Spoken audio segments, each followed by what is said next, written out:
¿Qué tal, chavos? Vamos con la siguiente entrega, aprendiendo por ahí desde casa y concretamente en el tema referente a control o métodos de control de inventarios, ¿no?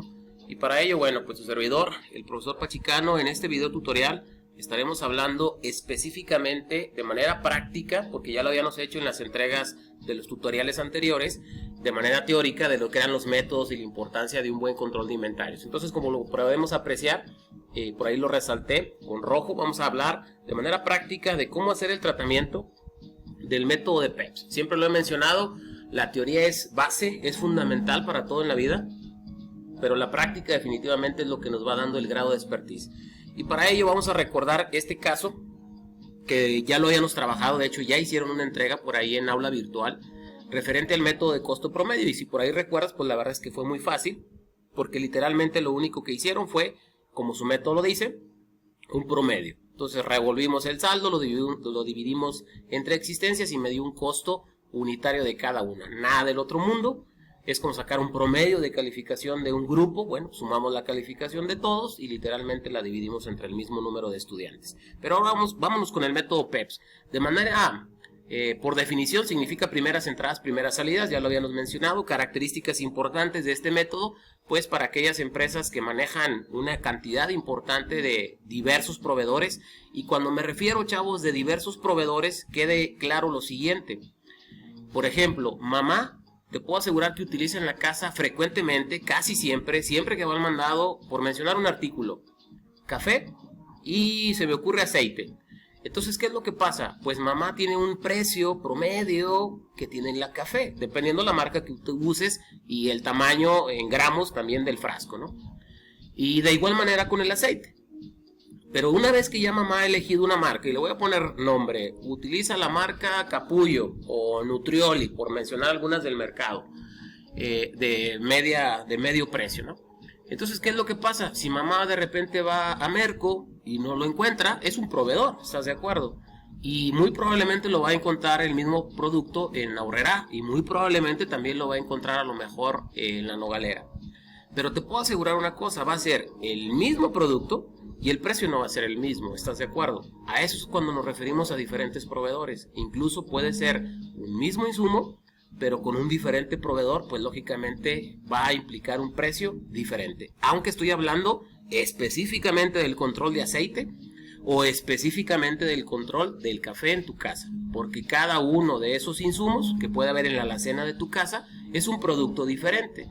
Y no me vas a dejar mentir que yo no voy a poder sumar un bote de café con un litro de aceite, porque no son homogéneos, porque no son los mismos proveedores y lógicamente no se tienen los mismos precios de cada uno de ellos. Incluso uno se expresa en gramos, como podría ser el café, y el aceite por su parte se expresa en litros o en mililitros. Entonces son unidades de medida diferentes, ¿estás de acuerdo? Y por lo tanto el control, que te empiece a quedar claro, es para cada tipo de producto. Hace un momento hablaba en el video anterior de refacciones automotrices. No va a ser lo mismo el aceite para la transmisión que el aceite para el motor o que una pieza como tal de una parte del motor, ¿no? Entonces, esa es la característica más importante que empieza a manejar PEPS. Y nos vamos de lleno a la parte práctica. Nos dice que tratemos el siguiente caso. ¿Recuerdas esto? Se adquieren 10 unidades. No les hemos puesto nombre todavía, pero ya di ejemplos del mismo tipo de insumo, con algún proveedor a 100 pesos cada una. Tiempo después se adquieren 5 unidades, el mismo insumo, es café, es aceite, no se pueden revolver, y nos salieron a 110 cada una. Recuerda que la empresa necesita estos insumos para no detener sus actividades productivas, y pues obviamente salen un poco más costosas, ¿no? A 110. Puntos importantes hasta aquí que me gusta ir recapitulando todo lo anterior. Quiere decir que esos 100 pesos y esos 110 que vemos aquí en pantalla son costo, no precio. O sea, que si a mí me dijeron que era un valor de 120 o 140 o 150 pesos, iba incluido, ¿qué fue lo primero que tuve que hacer? Dividir entre 1.16, quitarle el valor del IVA, que a mí no me interesa, y tomo el valor de costo. Esa es una parte importante y por eso el video anterior con la intención de que te lo chutes completito, porque lógicamente, y luego ¿por qué? Ya se me hicieron bolas el engrudo, ¿estamos? Y después me dice que se venden, si es una empresa comercial que compra y vende, como podría ser aceite y café, las tiendas que mencioné, Pero si es una empresa transformadora o productiva, pues probablemente va a utilizar las piezas del almacén, caso de Baristo, para tratarlas lógicamente en los vehículos y puedan dar el servicio, ¿no? Entonces se van a utilizar para consumo, pero de igual manera van a hacer una salida. Y dice que se utilizan 8 unidades. Aquí, de manera teórica, te puedo decir lo siguiente, que si se utilizan 8 unidades, pues prácticamente tenemos que empezarlas a desglosar de diferente manera. ¿Por qué? Porque lógicamente me voy a dar cuenta que el método de PEPS me dice, primeras entradas, ¿qué es lo primero que entró? 10 unidades a el control del inventario. Después entraron 5, o sea, llegaron 10 unidades y posterior 5. ¿Cuántas piezas, señores, tenemos en el inventario? 15. Lógicamente de proveedores diferentes y de costos unitarios diferentes. Y este método ya empieza a decir, hey, espérame, Panchita es de 10 y Juanito es de 5 y no me lo revuelvas, compadre. Si a mí no me vengas a hacer tu promedio y tu revoltura extraña. Aquí cada uno dale su tratamiento. Perfecto, para un mejor control. ¿Qué pasaría si yo tengo que utilizar o vender, dependiendo del tipo de empresa que sea, 8 unidades? Como el método es PEPS, PEPS dice, hey, lo primero que entró, y lo primero que entró fueron 10 unidades. Quiere decir que como me están solicitando 8, yo sí puedo tomar de estas 10, 8, porque lógicamente, pues 10 es un número superior a las 8 que yo tengo, ¿estás de acuerdo? Y como el método es PEPS, dice, hey, lo primero que va a salir de tu inventario, asígnale el costo de lo primero que llegó. Por eso se llama primeras entradas, primeras salidas. Entonces llegaron 10 unidades a 100 pesos cada una. ¿Son las primeras que vas a utilizar o a sacar del inventario estas 8? Sí, como estás en PEPS, toma el costo de las primeras entradas. Así que el costo de las primeras entradas son de 100 pesos. Así que a estas 8 unidades tendré que asignarles el valor unitario o cada pieza de 100 pesos. Punto importante, y hay que parar las antenas. Profe, y eso lo van a hacer en una siguiente práctica que el profesor les va a pedir. ¿Y qué pasaría si de repente me piden 11 unidades? Ya valió chetos, profe, porque aquí nomás tengo 10. Bueno, pues entonces el método te dice, hey, toma 10, las primeras 10, al valor que tengan de manera unitaria. Y la otra unidad que te está faltando, pues tú sí tienes existencias en el inventario, mira, aquí tienes más.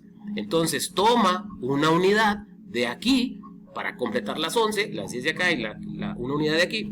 Y lógicamente el costo de esa unidad ya sería de 110. Entonces van haciendo tratamientos individuales para cada proveedor. Vámonos a la parte práctica, que es la promesa de este video tutorial, y nos vamos concretamente a la explicación de lo que es el método de costo PEPS en este ejercicio de explicación que por los valores que estamos manejando de 100 pesos, etcétera, etcétera, le denominé por ahí para ponerle ya nombre, que podían ser playeras. ¿Te parece bien? Imagínate para esas empresas que se dedican a serigrafía, a impresiones y todo este rollo que tanto hoy en día se manejan, pues a lo mejor tiene que comprar muchas piezas de playeras con algunos proveedores, ponle marcas, Jazzbeck o qué sé yo, para poder hacer sus trabajos, ¿no? Bueno, entonces, ¿qué te parece si empezamos? Recordamos los datos de control que son necesarios: factura, folios, código de barra, etcétera, lo que nos dé referencia de cuáles unidades estamos hablando, porque luego no nos acordamos, chavos, ¿sale? Si no nos acordamos incluso en la casa, si hay un aceite, imagínate, y fue de semana a semana, imagínate en las empresas, ¿no? Entradas, salidas, existencias, todo se maneja en unidades, piezas, litros, gramos, yardas, hectolitros, kilogramos, etcétera. Costos unitarios, ahora es costo PEPS, ya no dice costo promedio, ahora dice costo PEPS, y ya empieza a ser dinero. Y lo mismo, debe haber y saldo, se maneja prácticamente en términos monetarios, y ese es mi control de inventarios. Lo controlo en piezas, pero lo controlo también en dinero. Te sorprendería que los productos que están en la alacena de tu casa, más allá de que veas 2 litros de aceite, un bote de Nescafé, 3 pastas de sopa, ahí podemos hablar de piezas. Y cada uno es diferente a los que acabo de mencionar y tendría que tener su propio tratamiento. Pero la lana que eso representa, compadre. Te aseguro que mamá, se te cayó una pasta de sopa y ahí se abrió y toda se desparramó y ya fue merma y a la basura. Pues no pasa que te vaya a dar un zape. Pero se te cae el Nescafé, mijo, que te aseguro que vale 5, 8, 10 o 20 veces que vale la pasta de sopa. Y a lo mejor no te van a dar un zape, carnal, ¿sí? Te van a poner a trabajar para que repongas ese frasco. Entonces hay que entender que por eso la importancia del control de inventario, y hay insumos mucho más costosos y de muchas mayores cantidades que de otros en las empresas. Y entonces, del primer proveedor, llegaron 10 unidades, es una entrada, en existencia no teníamos nada, pues acaban de llegar 10. El costo unitario dijimos que es de 100 pesos cada uno, y ya lo sabemos, ¿no? 10 unidades que acaban de llegar por 100 pesos de cada una de ellas. Insisto, este tiene que ser costo, no debe de llevar el IVA, y si lo tiene, quítaselo, y eso es bronca de otras áreas de la empresa, no tuya. Entiéndelo, no tuya. Una cosa es cómo controlo a costo, y otra cosa es muy diferente, los impuestos y todo este relajo. Y pues ya sabemos que para colocar el valor son las 10 unidades que acaban de llegar en entrada por los 100 pesos de cada una, y en total me darían los 1000 pesos. ¿Por qué se coloca en el debe? Te lo dije desde la clase pasada, porque en esta columna en particular se coloca todas las cantidades que provoquen un aumento de valor de tu inventario o aumento de unidades de inventario. Eso va a provocar que tu inventario tenga un mayor valor, ¿sale? Y por ello pues te puedo decir que eso suma. Y bueno, el saldo pues no tenía nada, se traspasa igual, serían los 1000 pesos. Nos vamos con el segundo proveedor, dice que llegan 5 unidades, es una nueva entrada, salidas pues no tengo todavía. Y en existencia pues ya tengo 15 unidades, 10 que ya tenía y 5 que acaban de llegar, son 15. Pero lo importante es que llegan a un costo diferente y llegan a 110 pesos cada una, costo, no precio. Por lo tanto, tengo más unidades, tengo más existencias, tengo más valor en el inventario, y en total tendría 550 pesos, que es la multiplicación de las 5 unidades que acaban de llegar por los 110 pesos cada una de ellas. Como ya dijimos, se coloca en la columna del debe cuando tengo un mayor valor de inventario, cuando tengo más existencias en inventario, y por lo tanto eso suma al valor de mi inventario. Así que por eso se hace la suma del saldo que traías de 1000 pesos más los 550 pesos de las 5 que acaban de llegar, y en total serían 1550 pesos. ¿Estamos? Pero ahora me dice que en una fecha posterior, yo le puse aquí que el 1 de agosto, una fecha futura, se van a utilizar 8 unidades en el inventario, 8 playeras, estamos hablando de playeras, ¿no? Entonces 8 playeras vamos a utilizar, le vamos a poner ahí un logotipo, qué sé yo, bienvenido mes de agosto, una familia que nos lo pidió, y se van las 8 playeras. Entonces en existencias pues va a disminuir definitivamente, ¿no? 15 que tenías, 8 que se van, pues te quedan 7 unidades, literalmente 7 unidades. Pero ahora se va a colocar el costo PEPS. Siempre el costo PEPS se coloca cuando hay una salida de inventario, ¿no? Entonces, ¿por qué 100 pesos? Porque estás en el método de costo PEPS y lo primero que llegó fueron estas 10 y llegaron a 100 pesos. Como vas a utilizar 8 unidades, pues entonces sí completas con estas 10 que tienes aquí. Y por lo tanto, estas 8 unidades se van a ir a 100 pesos.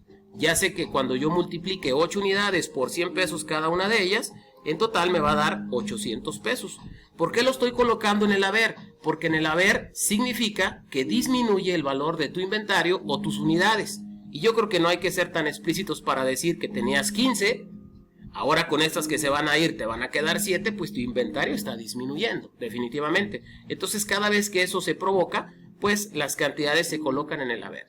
Y de esta manera, pues estos 800 pesos se los resto a lo que yo tenía de 1550 y me quedaría un saldo de 750 pesos. ¿Qué significa hasta aquí? Que bueno, simple y sencillamente tengo que mostrar que hasta ahorita tengo 7 unidades en existencia y el valor que tienen para mí en el método PEPS sería de 750 pesos. Me voy a regresar un poquito antes de hacer la comprobación para recordarte que en el pasado costo promedio que ya también trabajaste, también te quedaron las 7 unidades, no te van a quedar más ni menos, no van a cambiar esa parte. Pero el saldo era de 723 pesos. Ahora, con el método de costo PEPS, el saldo es de 750 pesos. Lo voy a comprobar y para hacer la comprobación, me dice por ahí que en este método son las existencias que te hayan quedado por el costo PEPS, te va a dar el saldo. Entonces alguien me puede decir, profe, me quedaron 7. Sí, pero como estás en el método de costo PEPS, 2 unidades te quedaron de estas 10 que tenías aquí. Acuérdate que nada más tomaste 8 y por lo tanto te quedaron 2. Y esas 2 tienen un costo de 100 pesos. Acuérdate que eran 10, ya sacaste 8. Te quedan 2 y te quedan a 100 pesos. En total serían 200 pesos. Y 5, que estas no las he tocado, que son las últimas que habían llegado, a 110 pesos cada una. Pues aquí lo puedes ver, son 550 pesos. Y con ello, si yo hacemos la suma respectiva, es correcto. El saldo es de 750 pesos, 2 unidades de 100 pesos, 5 unidades de 110 y el método está en la bolsa. Te veo en la siguiente entrega con la explicación del método de Webs, que es muy parecido.